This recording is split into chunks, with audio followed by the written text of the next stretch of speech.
Estamos en Encendidos, muchísimas gracias por estar con nosotros, Mabel Huertas y Mauricio Fernandini en los estudios de RPP Noticias, quien les habla el doctor Elmer Huerta en Washington DC. Estamos acompañándolos en esta edición de Encendidos para el lunes 16 de agosto. Mabel, Mauricio, están documentándose aumento en el número de casos y en el número de hospitalizaciones y en el número de hospitalizaciones en UCI también y fallecimientos en personas jóvenes. Vamos a ver cuál es la evidencia, de dónde están saliendo estos números, y quien nos va a ayudar es un ejemplo de un profesional, Mabel, Mauricio, que sin pertenecer al grupo de profesionales de la salud está contribuyendo a la salud pública. Juan Carvajal, qué gusto de saludarlo. Muy buenos días. Doctor Huerta, ¿cómo está? Buenos días, gusto en saludarle. Cuéntele a los oyentes, ¿qué profesión tiene usted? Yo soy ingeniero electrónico, egresado de la Universidad Nacional Mayor de San Marcos. Qué interesante. Y como ingeniero electrónico, yo lo podría decir, pero ¿cuál es su contribución a la lucha COVID en el Perú, Juan? Bueno, desde ya yo formo parte del equipo, soy miembro voluntario de Open COVID Perú, y la labor nuestra, por sobre todo, es informar para que la gente, el ciudadano de a pie, tome decisiones, ¿no es cierto?, para seguir cuidándonos en medio de esta pandemia. Claro que sí, Juan. Mabel, Mauricio, este es un ejemplo de la maravillosa disciplina que es la salud pública. La salud pública somos todos. Pueden haber, por ejemplo, como Juan, ingenieros electrónicos, pero él analiza todos los números y fíjate cómo nos educa en lo que es COVID.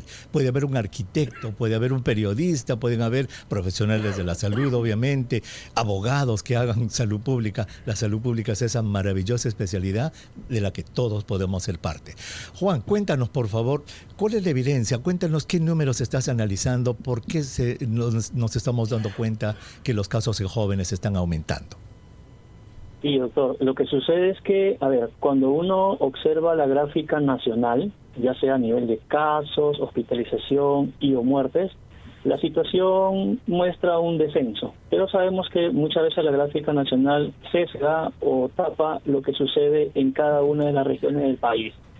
Y más aún ahora que se han detectado muchos casos de variantes Delta, y es precisamente en aquellas regiones o lugares como Lima Metropolitana, Callao, en ese orden, Ica, Pasco, Junín, donde se está observando que grupos etarios aún no protegidos, aún no vacunados, entre 20, 30 y 40 años, por un lado, se está observando un incremento de casos a nivel de pruebas moleculares en las últimas 2 semanas, y también se está observando un incremento en la ocupación hospitalaria. Si bien es cierto, lamentablemente hoy no se dispone de data abierta por grupos etarios en cada centro de salud, pero esto ya refleja que sabemos que la ocupación hospitalaria va a depender, ¿no es cierto?, del mayor aumento o disminución de casos. Y justamente en estas regiones mencionadas se está observando eso en ciertos centros de salud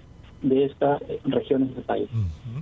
O sea, lo que tú analizas, y fíjate qué interesante, Mabel, Juan, lo que analiza son los números y se da cuenta, por ejemplo, en Lima, en el Callao, en Ica, en Junín, en Pasco, toma este porcentaje que es el porcentaje de casos positivos de pruebas PCR, lo que se llama la positividad, y ha documentado un aumento en el rango de positividad de la gente más joven. ¿Esto es básicamente en esas regiones o hay otras regiones que están apagadas, Juan? Mire que es muy importante lo que usted consulta, porque esas 5 regiones que les he mencionado son lugares donde el INS ha confirmado variante Delta. Sin embargo, hay otras regiones del país, como en este caso Amazonas y Piura, donde también se observa, pero que sin embargo el INS no ha confirmado caso de variante Delta. Podría ser esta la razón o la variante Delta, pero sí sería muy importante que el INS confirme aquello. Ingeniero, si me permite, doctor Huerta, ingeniero, como comentábamos hace un momento, esta data que es pública y que ustedes procesan en Open COVID, ¿nos puede ayudar a poner el foco o la lupa sobre cuáles son los lugares en donde hay esta alta positividad? Porque estamos hablando de regiones, ¿podríamos hablar de provincias, de distritos, de barrios? La lupa. Sí, Claro que sí, justamente eso es un buen indicador para poder saber en qué lugar es, digamos, el momento en el cual se impulse esta posible y latente tercera ola. Es importante siempre no mirar tanto la gráfica nacional, sino que ir de lo general a lo particular, ir descendiendo por región, por provincia, por distrito y ver dónde, ¿no? ¿Y esa información Juan, la tenemos? ¿La tiene usted? La tenemos, por ejemplo, en Lima. ¿Cuáles son esos lugares en los que hay mayor rango de positividad? Mire, lo que estamos observando en Lima Metropolitana es principalmente en la jurisdicción de Lima Norte. Hemos visto, por ejemplo, en centros de salud como la Cayetano Heredia, donde se está observando una mayor demanda de la ocupación hospitalaria. Hay distritos como Comas, hay distritos como San Martín de Porres, distritos como Puente Piedra, principalmente, donde se está observando ese incremento, y son principalmente en esos grupos etarios, 20, 30 y 40. Población En Ica, aún no protegida. sí. En Ica, por ejemplo, Juan, en Ica, ¿dónde están? En Junín. Sí, también en Ica, también en Junín. Lo que en Ica, por ejemplo, hemos observado, hay un hospital que es el San Juan de Dios, si mal no recuerdo, que se está observando también un incremento en la ocupación hospitalaria.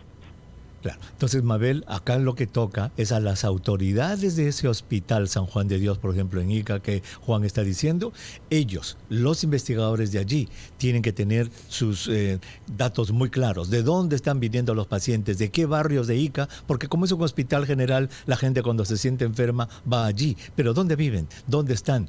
Entonces, fíjate cómo la política pública de salud se alimenta de datos como los que Juan nos da a entender y nos dice: en Lima, en el Callao, en Ica, en Junín, allí está lo positivo. Ahora ya toca a las autoridades locales, en coordinación con las direzas y con el MINSA, por supuesto, ya poner la lupa e ir a esos lugares para hacer las labores, porque lo que Juan nos ha dicho, Mabel, es muy preocupante. La Delta, que ya está en el Perú, son 105 casos, coincide con estas 5 regiones que Juan nos ha dicho. Juan, y tus análisis de datos, ya quizás saliendo un poquitito y yendo un poco al futuro, ¿te permiten, quizás basado en apreciaciones anteriores, análisis anteriores que hiciste en la segunda ola o lo que sea, te permiten decir de que estamos en camino a una tercera ola? ¿Se está calentando la cosa? Sí, de alguna otra manera conllevan a eso. Sabemos que, digamos, todo tiene un comienzo. Sabemos que la primera, donde fue en el oriente, en Loreto, la segunda en el norte, en Piura, y hoy indistintamente se está observando en muchas regiones, y más aún con la variante Delta. Y tome en cuenta, doctor, que los 105 casos de la variante Delta pertenecen del 1 de agosto al 1 de agosto analizados por el INS. Entonces es muy probable que, sabiendo la alta transmisibilidad de la variante Delta, que hayan ya muchos casos. O sea, 105 pueden ser ya muchos más. Claro.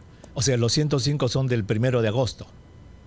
Así son de la semana 31, llamada la semana epidemiológica. Ya en 15 días, exacto, pues ya se propagó, ya, claro, ¿no? Ya, y puede estar en otras regiones también. Claro, como lo dijimos, al no haberse hecho la identificación del caso, la persona a quien se le hizo la PCR, que salió positiva, salió a contagiar, y debe estar mucho más amplia.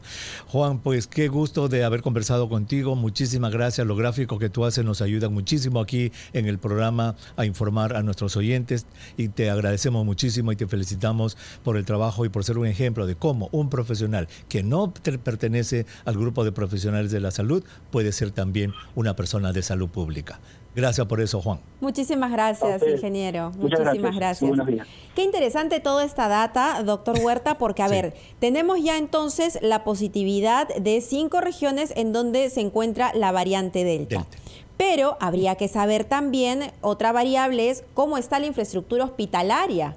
Si es que hay camas libres, si es que hay camas UCI, si es que hay personal, porque ya tenemos que prepararnos entonces para esa tercera ola. Si es que las autoridades del MINSA están atentas, Mabel, están escuchando. No están escuchando esto, porque sería ya terrible que en base a este programa puedan actuar. No, ya desde la semana pasada estos datos están corriendo. Ya deben estar en Callao, en Ica, en Junín, en Pasco, en los barrios allí, haciendo los inventarios que tú dices. ¿Cómo estamos de cama? ¿Cómo estamos de oxígeno? ¿Cómo está el personal aquí? Tenemos si es que se calienta esta zona, ¿tenemos cómo actuar o no? ¿Cómo va la vacuna?